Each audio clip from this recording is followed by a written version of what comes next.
আমাদের ব্যস্ততার জীবন আর তাতে যে চাহিদা আমাদের দৈনন্দিন জীবনে অনেক সমস্যা, অনেক জটিল পরিস্থিতির সৃষ্টি করে। নিত্যদিন আমাদের যে কর্মব্যস্ততা থাকে তাতে নানান রকম কাজ থাকে, কিন্তু সর্বস্তরে কিছু না কিছু সমস্যা আমাদের লেগেই থাকে। আমরা বুঝে উঠতে পারি না আমরা এই সমস্যার থেকে বেরোবো কি করে। মানুষের কাছে সব থেকে বড় প্রয়োজন হচ্ছে আধ্যাত্মিকতা। আধ্যাত্মিকতার মাধ্যমে আমরা অনেক সমস্যার সমাধান খুঁজে পাই।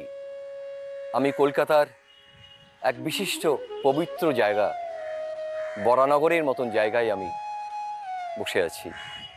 এই যুগে আমাদের শান্তির পথ খুঁজে পাওয়া একটু কষ্টের।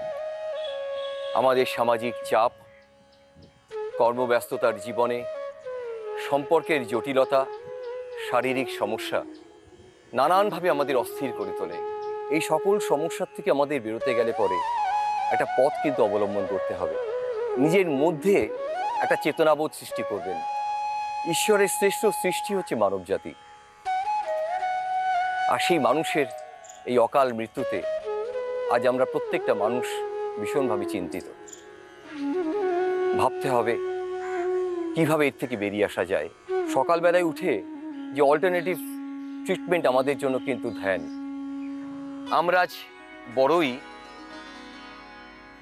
ব্যক্তিকেন্দ্রিক হয়ে গেছি, স্বার্থপর হয়ে গেছি, শুধু নিজেরটাই চিন্তা করি।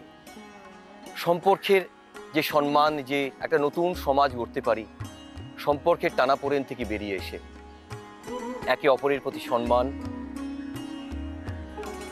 একে অপরের প্রতি দায়িত্ববোধ, তার জন্যে ভাবা এবং প্রত্যেককে সম্মান করা। আমার বলতে দ্বিধা নেই, যারা আজ আমার এই বক্তব্যগুলো শুনছেন তাদের নিজেদের জীবনেও হয়তো এরকম অনেকের সম্পর্কের অবনতি ঘটেছে। কি সেই পথ? বন্ধু, আমাদের সেই পথ খুঁজে বার করতে হবে। আমাদের সকলে শপথ নিতে হবে আমরা সুস্থ থাকব, ভালো থাকব, আমাদের সম্পর্কগুলো অনেক নিকটের হবে, অনেক কাছের হবে।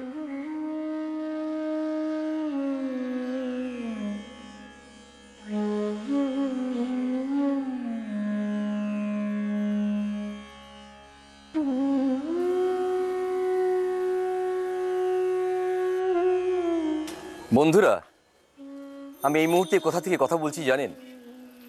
আমি কথা বলছি কুঠিঘাট রোড, বরানগরের বিখ্যাত স্থান। এই কুঠিঘাট রোডেই জয়মিত্র কালীবাড়ি। বহু ঋষি মনি ঋষির পদার্পণ ঘটেছে এই স্থানে। আর এইখান দিয়েই রানী হাসমণি জলপথে যখন বেনারস যাচ্ছিলেন, জয়মিত্র কালীবাড়ি দেখে সেই কালীবাড়ি অনুকরণেই দক্ষিণেশ্বর কালীবাড়ি স্থাপন করার পরিকল্পনা করেন। আজ সেখান থেকে দাঁড়িয়ে আপনাদের সঙ্গে আমি কথা বলছি।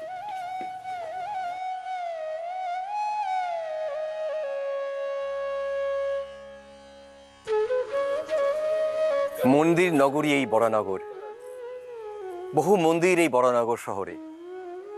কালী মন্দির, সিদ্ধেশ্বরী মন্দির, শিব মন্দির। বহু মনীষী এই এলাকায় পদার্পণ করেছেন। আসুন আপনাদের এই জায়গার, এই এলাকার কিছু মন্দির আপনাদেরকে দেখাই।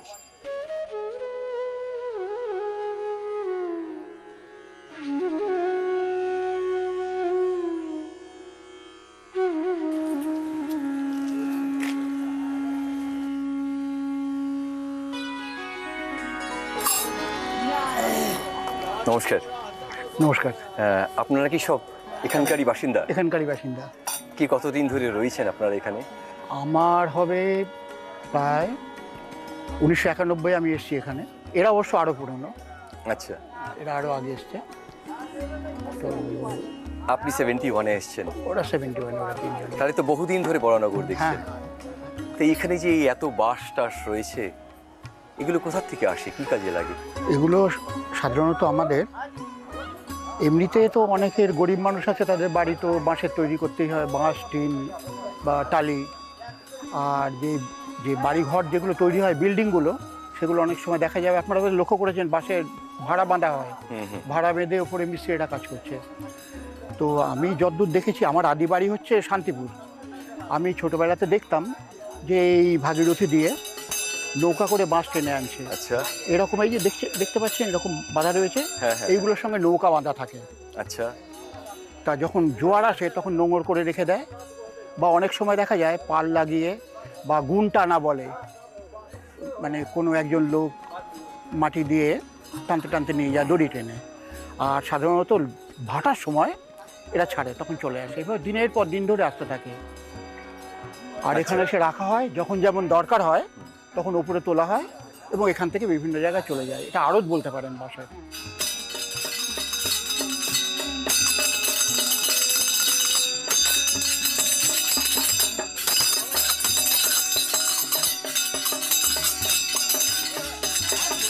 ছোটবেলার থেকে পড়াশোনা শিখে বড় হয়েছেন এখানটাতেই, তো অনুভূতি কিরকম? খুবই ভালো। অন্তত এই যে আমার এখানে এসে বসছেন, ভালো লাগছে কিনা? প্রপার কলকাতার থেকে ভালো, একটু ফাঁকা, গাড়ি ঘোড়ার ঝামেলা নেই। আর বিশেষ করে এখন তো বায়ু দূষণের যা অবস্থা, এখান থেকে একটু কম পাই। আর নদীর ধারটা, গরমকালটা তো খুবই ভালো লাগে, সুন্দর হাওয়া আসে। এই তো দেখুন শুরু হয়েছে, এখন গান বাজনা হবে, আচ্ছা, সবই দেখছি ভক্তিগীতি হবে এখানে। অনেকেই আসেন, পুজো দেন, মোটামুটি ভালো লাগে আমাদের। শান্তির অনুভূতি একটা, শান্তির অনুভূতি আসে। এই দেখুন, সারাদিন পরে এদেরও আধ্যাত্মিক চেতনা, আধ্যাত্মিকতার ভেতরে শান্তির লাভ, এতেই শান্তি পাওয়া যায়। সারাদিন কর্মকাণ্ডের পরে মানুষ এই আধ্যাত্মিকতার মধ্যে দিয়ে শান্তির পথ খুঁজে বেড়ায়। আজ এরাও তাই করছে। এদের শান্তির পথ এই আধ্যাত্মিকতা, ভগবানের নাম করা।